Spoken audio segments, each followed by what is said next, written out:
నాకు జ్ఞానాన్ని దయచేయండి ప్రభా. యేసే వాక్యాన్ని నా తండ్రి చెప్పగలిగేటువంటి నా తండ్రి అంతటి దానిని కాదు యేసే, అయినప్పటికీ నా తండ్రి ప్రభా నాకు చదువు వచ్చు కదా, జ్ఞానం ఉండి కూడా నేను ఎందుకు చెప్పలేకపోతాను అని మీ మాటని ధ్యానించాలని ఒక ఆసక్తిని నేను నా తండ్రి ఈ యొక్క రెండవ మాటను తీసుకుని ఉన్నాను యేసయ్య. తండ్రి నేను మాట్లాడేటప్పుడు ప్రతి మాట నా తండ్రి ప్రభా మీ మాటగా ఉండాలి నాయన యేసయ్య. ఏది కూడా నా తండ్రి ప్రభా నాయన వ్యర్థమైంది కాకుండా ప్రభువా నేను నా తండ్రి ఎంతో నా తండ్రి ప్రభా నాయన జ్ఞానంతో నా తండ్రి నాయన మీ యొక్క వాక్యాన్ని నా తండ్రి బోధించడానికి సహాయం దయచేయమని ప్రార్థన చేసుకొంచు, మీ కృతజ్ఞతాసులు చెల్లించుకొంచు. యేసు ప్రభు జీవము గల నామమున అడిగి వేడుకొంచున్నాం తండ్రి. యేసయ్య సిలువలో పలికిన రెండో మాట, అందుకు ఆయన వానితో నేడు నీవు నాతో కూడా పరదేశంలో ఉందమని నిశ్చయముగా నీతో చెప్పుచున్నాను నేను. ఈ వచనం బట్టి వాక్యాన్ని ధ్యానించుకుందాం. మార్కు 15:25, 26, 27 నేనే చదివి నేనే చెప్తాను.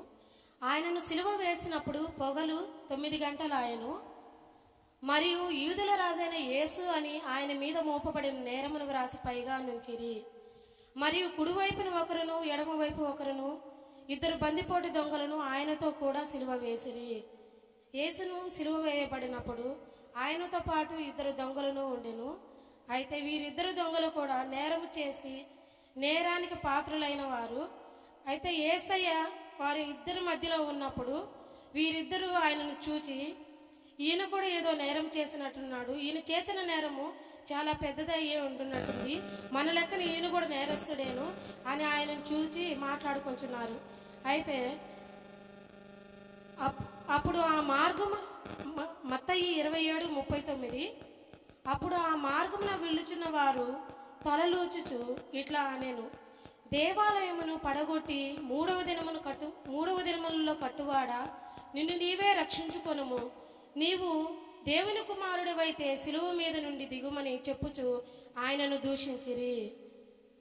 యేసయ్యను సిలువలో వేయబడినప్పుడు ఆయనను చూస్తూ పక్కన ఉన్నవారు ఆయనను ఇలాగ దూషిస్తున్నారు, దేవాలయం పడగొట్టి 3 దినములలో కట్టినావు కదా, నీవు దేవుని కుమారుడు కదా, మరి నిన్ను నీవే రక్షించుకో అని యేసయ్యను దూషిస్తూ ఉన్నారు. అయితే ఆ తరువాత అలాగనే శాస్త్రులను పెద్దలను ప్రధాన యాజకులను కూడా ఆయనను అపహసించుచు, వీడు ఇతరులను రక్షించును, తన్ను తాను రక్షించుకొనలేడా, ఇశ్రాయేలు రాజు కదా, ఇప్పుడు సిలువ మీద నుండి దిగిన ఎడల వాని నమ్మదుము అని చెప్పాను. అయితే యేసయ్య అక్కడ ఎన్నో కార్యములు చేసి ఉన్నాడు. కళ్ళు లేని వారికి కళ్ళు, గుడ్డి వారిని కళ్ళు లేని వారికి కళ్ళు ఇచ్చున్నాడు, అస్వస్థతగా ఉన్న వాళ్ళు స్వస్థపరిచి ఉన్నాడు, ఎన్నో ఆయన అద్భుత కార్యాలు చేసి ఉన్నాడు. అవన్నీ చూసిన వాళ్ళు కూడా ఆయనను దూషిస్తూ నిందిస్తూ ఉన్నారు. ఆ సిలువలో ఉన్నప్పుడు ప్రతి ఒక్కరు కూడా ఆయన పాపము చేయలేదు, అందరికీ తెలుసు, పాపము చేసిన వాళ్ళని ఒకేలాగా, పాపం చేయని యేసు ప్రభుని ఒకలాగా నిందిస్తూ ఉన్నారు. అయితే రోమా ప్రభుత్వంలో సిలువ శిక్ష అనేది అతి ఘోరమైనది. అది ఎవరికి వేస్తారంటే భయంకరమైన శిక్ష. అటువంటి శిక్ష సిలువలో యేసయ్యకు వేయబడవలసింది కాదు. అయినప్పటికీ ఆయనని దూషిస్తూ ఆయన మీద శాపాన్ని మోపుతూ సిలువకి ఇది చేశారు. అయితే ఆయన చేసిన కార్యములన్నీ చూసిన వారందరూ కూడా ఆయన దూషిస్తూ ఉన్నారు. ఈయన ఇతరులను రక్షించిన కదా, మరి తాను రక్షించుకొనలేడా అని, ఇశ్రాయేలు రాజు కదా అని ఆ విధంగా కూడా ఆయన దూషిస్తూ ఉన్నారు. అయితే ఆయనతో కూడా ఉన్న 2 దొంగలు కూడా వారు నేరం చేసి తప్పిదం చేసి శిక్షకు పాత్రులైనారు. అయినప్పటికీ వాళ్ళు కూడా యేసయ్యను నిందిస్తూ ఉన్నారు. ఆయనతో కూడా సిలువలో వేయబడిన బందిపోటు దొంగలను అలాగనే ఆయనను నిందించిరి. వీరు అదే శిక్షలో ఉన్నారు. అయితే యేసయ్యను చూసి ఈ విధంగా అంటున్నారు.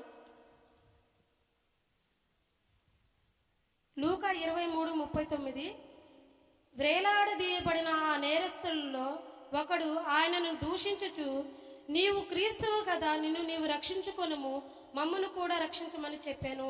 ఈ మాట ఆ 2 వ్యక్తుల్లో ఒక వ్యక్తి ఎందుకు అన్నాడంటే, ఈ ముందు యేసయ్య చేసిన కార్యములన్నిటిని గూర్చిన మాట్లాడుకున్న మాటలన్నీ వినినప్పుడు ఆయనలో ఒక విశ్వాసం కలిగింది. ఈయన నిజముగానే దేవుడు కాబట్టి నిన్ను రక్షించుకొని నన్ను కూడా రక్షించమన్న ఆ యొక్క ఆలోచన ఆయనకు కలిగింది. అయితే రెండవ వాడు ఆయనను గద్దించుచు, నీవు అదే శిక్షలో ఉన్నావు గనుక దేవునికి భయపడము అన్నాడు. అయితే ఒకడు యేసయ్యను గూర్చి ఆయన చేసిన క్రియలను అన్ని విన్నాడు కాబట్టి మొదటి మాటలో యేసయ్యను కొట్టుతూ హింసిస్తూ ఉన్నప్పుడు, తండ్రి వీరేమి చేయుచున్నారో వెరుగురు గనక వీరిని క్షమించుడి అన్న మాటలు కూడా ఈ ఇద్దరు దొంగలు వింటూ ఉన్నారు. అయితే శిక్ష పడింది, శిక్షను భరిస్తున్నది యేసయ్య, కానీ క్షమాపణ మాత్రం ఆయన కొట్టేవాళ్ళకి దయచేమని ప్రార్థన చేస్తూ ఉన్నప్పుడు ఈ ఇద్దరు దొంగలు ఒకరికి విశ్వాసం కలిగింది. ఈయన నిజముగానే దేవుడు, ఈయన ఏ మాత్రము తప్పిదము చేసిన వాడు కాదు, తప్పు లేకుండా ఈయన శిక్ష పొందిన వాడని ఈయన గ్రహించి ఆయనను ఇలాగన వేరాల దీపం నేరస్తులు ఆ ఒక్క దొంగ యేసు ప్రభుతో ఇటు అంటున్నాడు, ఆయనను నిన్ను నీవు రక్షించుకొని నన్ను రక్షించమని చెప్పినప్పుడు ఈ రెండవ దొంగ అయితే మాత్రము ఆయనను దూషిస్తూ, మనకైతే ఇది న్యాయమే, మనము చేసిన వాటికి తగిన ఫలం పొందుచున్నాము, కానీ ఈయన ఏ తప్పిదము చేయలేదని చెప్పాను. ఒకనిలో అయితే మాత్రము దేవుని గురించిన విశ్వాసము కలిగింది.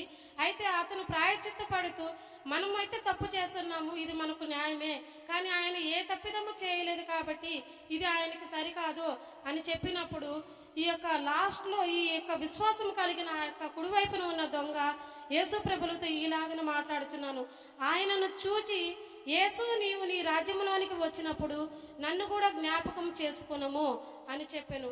యేసయ్య అప్పుడు ఆయనతో ఈ మాట అనెను. అందుకు ఆయన వానితో, నేడు నీవు నాతో కూడా పరదేశంలో ఉందని నిశ్చయముగా నీతో చెప్పుచున్నానెను. ఆ యొక్క రెండవ వ్యక్తిలో ఆ విశ్వాసం కలుక్కుంటా ఉంటే ఈ మాట యేసు ప్రభువు వారు అతనితో కూడా చెప్పి ఉంటాడు. ఒకవేళ ఇద్దరు దొంగలు దేవుణ్ణి ఫస్ట్ నిందించారు, అయితే తరువాత ఒక దొంగ అయితే మాత్రము యేసయ్యను గూర్చిన క్రియలను గూర్చి, ఆయన చేసిన కార్యముల గురించి, ఆయన గూర్చిన మాటలు విని ఆయనలో అయితే ఈయన నిజంగా తప్పిదం చేయలేదని గ్రహించి ఆయన క్షమాపణ కలిగి యేసయ్యతో, నీవు నిజముగా దేవుడివి కాబట్టి నన్ను రక్షించుకోమన్నప్పుడు యేసయ్య ఆయనతో ఇలాగన చెప్పాడు. అందుకు ఆయన వాని, నేడు నీవు నాతో కూడా పరదేశంలో ఉందామని నిశ్చయముగా నీతో చెప్పుచున్నాను. నేను చెప్పిన వాక్యం లేదన్న తప్పుంటే నన్ను మన్నించండి, వచ్చి రాని వాక్యంతో బోధించాను. ఆమేన్. చక్కటి వివరణ